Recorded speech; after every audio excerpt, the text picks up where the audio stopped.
তো নমস্কার বন্ধুরা, আশা করি সবাই ভালো আছেন।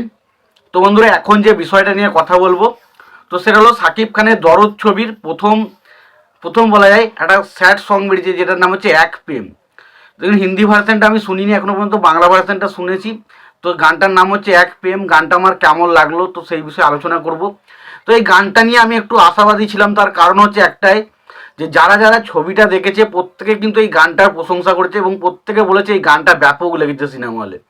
তো গানটা কি সেই ফুলফিল সেই বিষয়টা কি আমাদেরকে মানে দিতে পারলো, যেটা আমরা ভাবছিলাম যে খুব ভালো একটা গান হবে, খুব মনে রাখার মতো একটা গান হবে, সেটা কি হতে পারলো? তো সেটাই এখন আপনাদেরকে জানাবো। তো তার আগে প্রত্যেকটা বন্ধুকে অনুরোধ করে রাখবো, চ্যানেলটায় নতুন হয়ে থাকলে অবশ্যই আপনারা চ্যানেলটা সাবস্ক্রাইব করে নেবেন, আর যদি ভিডিওটি ভালো লেগে থাকে লাইক কমেন্ট শেয়ার করতে ভুলবেন না। দেখুন, প্রথমত এই এক প্রেম গানটা গেয়েছেন হচ্ছে ইমরান মোহাম্মদুল, এবং গানটার লিরিক্স করেছেন অবশ্যই আরাফাত মাহমুদ। তিনি মিউজিক ডিরেক্টর এবং লিরিক্স দুটোরই কাজ করেছেন। তো গানটা কেমন লাগলো যদি এক কথায় বলি, দেখুন এই গানটা কিন্তু বেশ ভালো গান। তবে গানটার ইম্প্যাক্ট তখনই আপনার ভালো লাগবে যখন গানটা আপনি মন দিয়ে শুনবেন। আপনি ধরুন শুনতে বসেছেন দিয়ে অন্য কিছু ভাবছেন, তাহলে কিন্তু গানটা আপনার কাছে সেইভাবে ভালো লাগতে নাও পারে। এবং আর একটা বিষয় হচ্ছে, এই গানটার যা সিচুয়েশন, যা বিষয়বস্তু আমি বুঝলাম, যে গানটা আমরা তখনই বেশি ফিল করতে পারবো যখন আমরা দরদ সিনেমাটা দেখব এবং সাকিব খানের কষ্ট বা সাকিব খানের যে ভালোবাসার প্রতি একটা, যে তার বইয়ের প্রতি যে এতটা ভালোবাসা যখন আমরা ফিল করতে পারবো, তখন এই গানটা কিন্তু আমাদেরকে আরও বেশি আকৃষ্ট করবে বলে আমার মনে হলো। দেখুন, এখানে নর্মালি গানটা শুনলে আমাদের যতটা ভালো লাগছে, আমার মনে হয় সিনেমাটা আমরা যখন দেখবো আমাদের কিন্তু এই গানটা আকৃষ্ট করবে। এবার যদি গানটার কথা বলে, দেখুন গানটা এই মুহূর্তে শুনে আমার যে এক্সট্রা অর্ডিনারি বিশাল কিছু লাগছে সেটা বলবো না, তবে গানটা ঠিকঠাক একটা গান। গানটা যত বারবার শুনবেন, কারণ গানটা শুনতে আপনার ভালো লাগবে, গানটা শোনার মতো গান। আপনি বারবার প্রথমেই একটা কথা বলেছি, এই গানটা এরকম নয় যে আপনি শুনছেন আর আপনার ধ্যান রয়েছে অন্যদিকে, তাহলে হয়তো গানটার প্রতি আপনার সেভাবে নজর যাবে না, বা আপনার প্রতি সেই গানটার ইন্টারেস্টও নাও জাগতে পারে।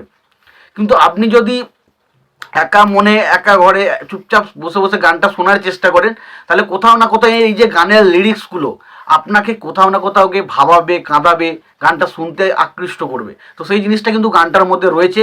গানটার মধ্যে সব কিছু এলিমেন্ট রয়েছে, এবং পাশাপাশি গানটার যে ভিজুয়াল এফেক্ট বা ভিডিওটার কথা বলি, এখানে দেখুন গানটার মধ্যে আমরা সাকিব খানের সেই কষ্ট, সাইকো হয়ে যাওয়া বা তার বইয়ের প্রতি ভালোবাসা, সেই জিনিসগুলোকে কিন্তু বারবারভাবে ফুটিয়ে তোলা হয়েছে।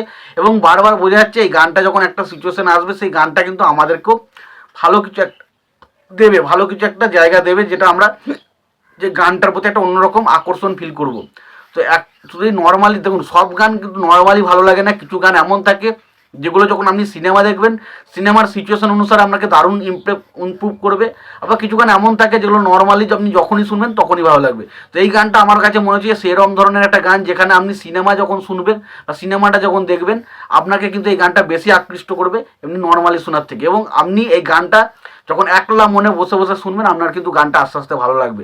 গানটা প্রথমেই যে শুনে আপনার এক্সট্রা অর্ডিনারি বিশাল কিছু লেগে যাবে সেটা কিন্তু না, তবে গানটা যত বারবার শুনতে থাকবেন আপনার কিন্তু গানটা ভালো লাগবে, কারণ গানটার লিরিক্স খুব ভালো, গানটা গিয়েছে খুব সুন্দরভাবে, খুব মিষ্টি একটা গান। তো আমার কাছে কিন্তু স্যাড সংটা দারুণ লেগেছে। তোমাদের কেমন লেগেছে জানাতে ভুলো না। তোমাদের যদি ভিডিওটি ভালো লেগে থাকে লাইক কমেন্ট শেয়ার করে দিও। চ্যানেলটা নতুন হয়ে থাকলে অবশ্যই তোমরা চ্যানেলটা সাবস্ক্রাইব করে নিয়ে পাশে বেল আইকনটা অবশ্যই প্রেস করে দিও। ভালো থেকে সুস্থ থেকে দেখাচ্ছে পরে ভিডিওতে।